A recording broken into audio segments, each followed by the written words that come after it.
this is going to be a spoiler-free review for Ready Player One. Now, if you want a spoiler version or you've seen the movie and you just want to hear the discussion, the spoiler version will be released later today. So right off the bat, I just want to let you guys know that I saw this in 4DX. If you don't know what 4DX is, well, it actually allows the seats to move, water to come down from the ceiling, spray in the face with water, wind, bubbles, lights. It's just a whole fucking 4D experience. If you've ever been to a theme park and you've been in like Shrek 4D or Terminator 4D, you'll know exactly what I'm talking about. So right off the bat, I just want to let you know that my experience could differ from seeing this in 2D or standard 3D. Now with that said, Steven Spielberg stated that he specifically worked on this in REALD3D. So the actual reality portions of the movie, you'll actually see that in a more of a less standard depth in 3D, where the virtual reality scenes, you'll actually get a lot more depth in the 3D. So first, what you need to do if you haven't seen this movie is make sure you get tickets to REALD3D. I actually highly suggest 4DX. It was just a fun fucking experience with 4DX, the seats moving around and shit. However, if you get nauseous very easily, this is not the experience for you. But it really added a whole new depth to the movie, especially when you're in virtual reality and the chair is just slowly moving around and all this other cool shit. And if somebody gets hit, you actually feel it in your back. It's not like anything painful. It's not like you're getting hit by Mike Tyson or Iceman or something. And the 4DX for Ready Player One was used just a little bit too much. I was okay with them using all the water and lights and wind and all that shit. I feel like the seats, though, should have been utilized a little bit better. They were using it for every little thing. I mean, how when the lady hit the light switch, the whole chair shook. I mean, what the hell? Did she get electrocuted? Or did she flip on the light? Now, there were some other cool experiences, and there are no spoilers here because these are scenes that you can see in the trailer, such as when Wade is seen sleeping on the washer and dryer and it's vibrating, the whole chair shakes. So you get to experience the hell that Wade is going through right there in your seat. However, a really cool way to use the seat portion of 4DX and Ready Player One, I think would have been to leave it more subtle. Nothing really going on in the real world except for the few scenes like, you know, him sleeping on the washer and dryer would have been cool and a couple other things. But then when you go into the virtual reality world, the seat then should start moving. I feel like less is more. And right now 4DX seems to think, hey, look what we can do, instead of look how badass this can be. But moving on from 4DX and getting a little closer to the actual review of the movie, I just want to tell you real quick, you must see this in 3D. As I said before, if you can't get to REALD3D, go to standard 3D. I kept taking the glasses off just to get an idea, and it is not the same movie. It's kind of like when Avatar came out in the movie theater. It was just a mind-blowing fucking experience to watch Avatar in 3D, but then you go and watch it in 2D, and it's like, this movie's good, but it's not holy shit good like it was in REALD3D. Now, this movie, right off the bat, I'm just going to put it out there. If you weren't raised in the 80s, don't know anything about the 80s, this is going to be a really odd movie to try to watch because you're not going to get any of the reference, because this movie is a straight 80s nostalgic orgy.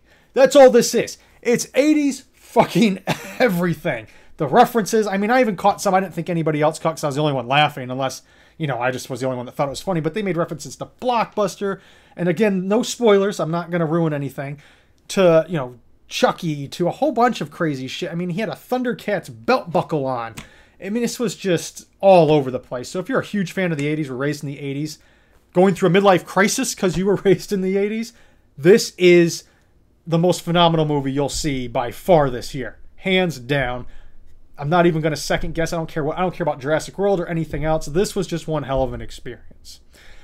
Now, aside from all the 80s references, which made this movie what it was, and again, I'm not going to spoil anything that will be in the video later, Steven Spielberg, whatever he's been doing the last 10 years with his war movies and all that nonsense, we don't know what happened to him. Okay, yeah, he had the crystal skull, which a lot of people argue is terrible because there was aliens, but if we actually go back and look at a lot of the Indiana Jones stuff, it really wasn't ever realistic. There was a lot of science fiction in the Indiana Jones movies, so it really didn't bother me personally that much. But the real question is, 80s Spielberg. That was the Spielberg everybody loved. You know, he just put out hit after hit, and it was just fun. You know, it was just a great fucking time to go to the movies. It was in the 80s. This movie, this is Spielberg. This is the Spielberg we fucking love, the Spielberg we fucking miss, the Spielberg we want to see. This was the most fun I've had in a movie theater in, I don't know, 10, 15 years. You know, today everybody's worried about, oh, it's the artistic end of it. Oh, the dialogue aspect of it, the action. Oh, it's all got to be right. Oh, this and that, and it's got to be a masterpiece. Like we're talking about some Van Gogh fucking painting. Man, this is just the 80s, bro. It was there. You went to the movie theaters to be entertained, to have fun, not to listen to political agenda bullshit shoved down your throat.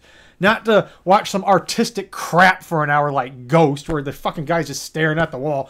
Oh, nobody speaks, it's artistic. No, it's boring as shit. This shit was fun, and it wasn't just me. Everybody in the audience, you can tell, it wasn't just laughing to laughing because shit was funny, and it was. There were some scenes that were just fucking so funny, I almost died. I couldn't breathe for like 5 solid minutes. But you could hear it in everybody's voices. They were having fun. They were having a good time. Everybody. You know, I never heard laughter, true laughter like that in a theater, like I said, in, I don't know, 10, 15, 20 plus years. So when you go to see this movie, don't go thinking you're going to see some Godfather 2 or Ghost, you know, something artistic or brilliant dialogue, because that's not what this movie is about. This movie is about fun. It's about nostalgia from the 80s. It's about love for the movies. And if you see this in 3D, I'm telling you right now, if you go in there with a clear fucking mind, I don't want to hear any of this crap, well, it's not exactly like the book. It's not supposed to be like the book, guys. Things that work in a book don't work in a movie. Don't go into any movie expecting it to be like a book, because it's not going to be. It doesn't work the same. And that's just a terrible aspect. Whenever you look at a movie or read a book or listen to music, you always go in clear. I don't care how many trailers you watch. Go in with a clear mind and judge it on its own separate merit. And I tell you, you will not be fucking disappointed with Ready Player One. You will have so much damn fun watching this movie. You won't even care. You won't give a shit about anything going on in the real world, which is what movies were always supposed to be like. That's the shit I missed. And I'm assuming that's what Spielberg meant for it to be, because this was an 80s nostalgia fest out the ass, and the references are funny, amazing, brilliant, clever. And the fucking movie just reminded me of the movies in the 80s, and I just had so much fun watching a movie for once without worrying about, well, is this going to happen? Is that, well, if we move this here and move, like it's a fucking chess game. You know, I want to go to a movie to have fun. And that's what I had. Now, getting into some of the movie aspect, like I said, the dialogue I thought was really good. And actually, I know a lot of people are going to be pissed about this, and I'm not putting this on the pedestal with Godfather 2. But as a video game movie, a video game genre movie, man, this is like the fucking Godfather of video game movies. With what's going on today, again, no spoilers, really. With what's going on today with games in the real world, with, you know, greedy fucking businesses and all the shit they're pushing, I feel like they nailed this. And when it came to virtual reality, I mean, the shit that I go through with virtual reality and the scares that, like, my wife is in and all that shit, it just rang really fucking true. Kind of like, this is what Godfather did for mafia movies. This movie, Ready Player One, does for video games. I just thought it was really well done, really brilliant. Of course, a couple of the actors I feel like could have been, you know, chosen a little more wisely. But again, this was just meant to be fast-packed action, entertainment. It picks up right from the fucking beginning. It doesn't stop till the end. There is some dialogue. There is story. There is character development. You may not like it simply because it doesn't go along with the book. But man, I'm telling you, go see this movie. If you're a fan of video games or you're a fan of 80s, if you hate video games and you love the 80s, go see this. You'll fucking love it just for the 80s references. I'm telling you, I couldn't even count it. I could not count the 80s references. I'll have to wait till I buy the movie to go through and find every single, what I'm calling an Easter egg, all the characters and everything from the 80s, just to be able to count it, because I tried to count it and I lost count at like 100. It was so far into the 80s with references, I literally stayed for the credits, not to see if there's anything after, even though I guess that was part of the reason, but just to the fact that I wanted to see how long the list for was courtesy of. And that thing went on longer than the damn names and producers and everything else in the credits. That shit was going on for like 2 solid minutes. I mean, this thing was unreal. It was a great fucking movie. And I know I'm being very vague in this review, but again, this is spoiler free and it's really hard to really get into depth with things. Like I said, some of the acting was good. And some of the characters, such as Ty did a phenomenal job as Wade. Olivia Cooke, who plays the love interest. Her name's Samantha in Ready Player One. She was also Norman Bates' love interest in Bates Motel. Mark, who played Halliday. I mean, his acting was phenomenal. I absolutely love the character, the voice, everything he did with that character.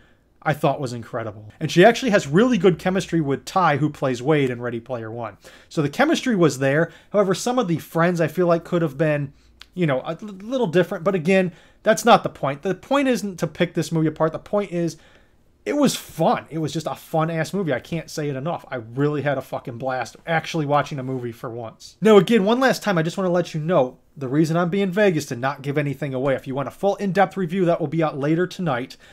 And don't forget, I did see this in 4DX. So with the 3D and everything interacting, everything was just so much fun. And again, see it at least in Real D 3D, because that's what it was intended for.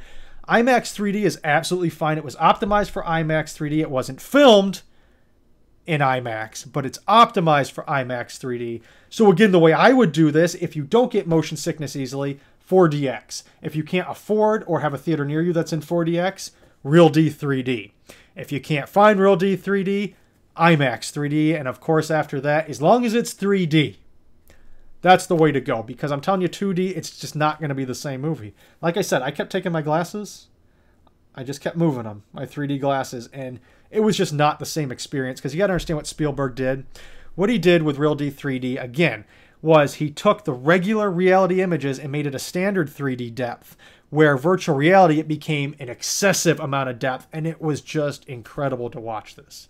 If you love video games or you love the 80s, go and see this. If you want a more in-depth review that's not so vague, because I don't want to give spoilers away, because like I said, spoiler-free, again, tonight will be the spoiler version. So, of course, you know, there'll be a little red dot in between every time I talk, so you guys can change it if you want. Or if you've seen it and you just want to hear what I have to say, and we're going to go over some of the great scenes, some of the scenes that made me fucking laugh, some of the scenes that were just fun as hell. I cannot find anything wrong. Again, this is Spielberg at his fucking best. This is the Spielberg we miss, the Spielberg we love. 74 fucking years old, I think he is now. 74, and he is putting out something like this that's better than somebody in their 20s in their prime. I think Kevin Smith said it best. And Steven Spielberg showed up and was just like, hey, everybody, remember this? Zip.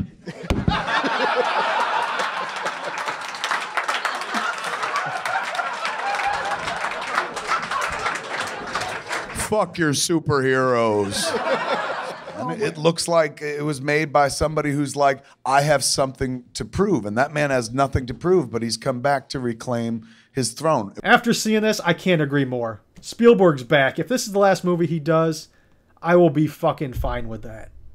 Again, Ready Player One. If you haven't seen the trailer for this, the link is down in the description below. Also, we have a contest for Ready Player One. That link is also down in the description below as well. That is going to end this Saturday during a live stream. And I'm going to be giving away extra codes. Or it might be just one extra code. I'm not really sure yet, but it will be a big one. So it's not going to be easy to find in the live stream. It's going to be very subtle. And if nobody finds it, nobody finds it.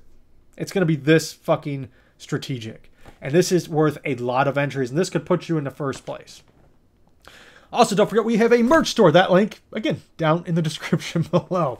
This is one of two designs. A third design is coming out in about a month. Women's versions of the shirts, which is, I'm getting hounded by the women for women's versions of these shirts, will be out, I don't know, in about 2 weeks. It's whenever they send them to me. It's really hard to, you know, give you an exact, precise date on that. Also, don't forget the beta for Oasis. Playlist, again, down in the description below, guys. And don't forget to subscribe to this channel. Hit that notification bell so you won't be notified of kick-ass shit or the spoiler version of the review later tonight. And don't forget to give this video a big thumbs up, because if you dislike this video, I don't know what to tell you, man, because this movie's phenomenal. And again, this is a spoiler-free version of the review, so it has to be vague, because I don't want to give anything away, and I feel like any little thing could ruin it for anybody. So, with all that said, I'll see you next time.